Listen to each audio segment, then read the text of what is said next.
ప్రభు అయిన యేసు క్రీస్తు నామములో మీకు సమాధానం కలుగునుగాక. షలోమ్. ఇర్మియా గ్రంథము 30వ అధ్యాయము. నేను వారిని గనులుగా చేసేదను. దేవుని నామానికి స్తోత్రం కలుగునుగాక. వారిలో ఒంటరి వాడు 1000 మందగును, ఎన్నిక లేనివాడు బలమైన జనాంగమగును. యెహోవానగు నేను తగిన సమయమందు ఈ కార్యమును చేయ త్వరపెట్టుదును అని దేవుడు వాగ్దానం చేస్తున్నాడు.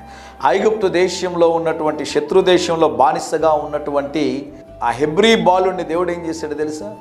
ఐగుప్తు దేశం అంతటికి కూడా ప్రధానమంత్రిగా దేవుడు చేశాడు. ఘనహీనమైనటువంటి పాత్రగా ఉన్నటువంటి యోసేపుని దేవుడు ఘనమైన పాత్రగా, విలువైన పాత్రగా, అనేకులకి ఆశీర్వాదకరమైన పాత్రగా, నిండి పొంగి పొర్లు పాత్రగా దేవుడు యోసేపును ఆశీర్వదించాడు.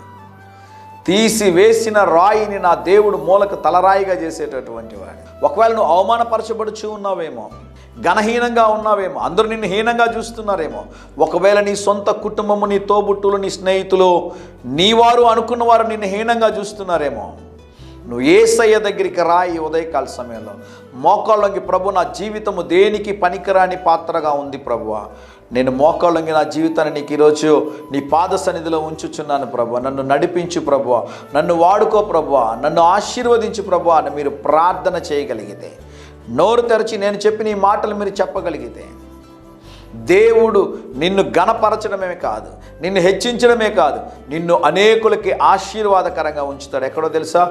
ఎక్కడ నువ్వు తలదించుకున్నావు అక్కడ దేవుడు నిన్ను లేవనెత్తి ఆశీర్వదించి అనేకులకి దీవెనకరంగా, అనేకుల ఎదుట నిన్ను ఘనముగా దేవుడు కూర్చోబెడతాడు. నాకు తెలిసినటువంటి ఒక సిస్టర్ ఓ సంఘానికి వెళ్తూ ప్రార్థనలో ఏకీభవించేది. ఒకరోజు ఒక దైవజనుడు ప్రార్థన చేసి ఒక మాట చెప్పాడంట, నీ కింద చాలామంది పనిచేసేవారిలాగా దేవుడు నిన్ను ఆశీర్వదిస్తూ ఉన్నాడు. చాలా చక్కగా దేవుని వాక్యం విని దేవుని యందు భయభక్తులు కలిగినటువంటి సిస్టర్.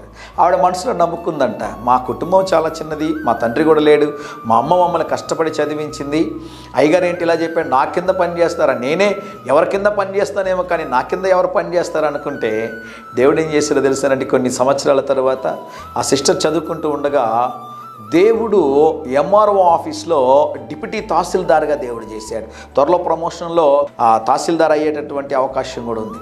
దేవుడు ఏం చేశాడంటే ఒక ఉన్నతమైనటువంటి స్థితిలో దేవుడు నిలబెట్టాడు. ఈరోజు దేవుడు మీకు ఇస్తున్న వాగ్దానం ఏంటి అంటే, తగిన సమయం ముందు దేవుడు కూడా మిమ్మల్ని లేవనెత్తి ఆశీర్వదించి అనేకులకి దీవెనకరంగా దేవుడు ఉంచబోతున్నాడు. ధైర్యంగా ఈ దినాన్ని ఎదుర్కోండి.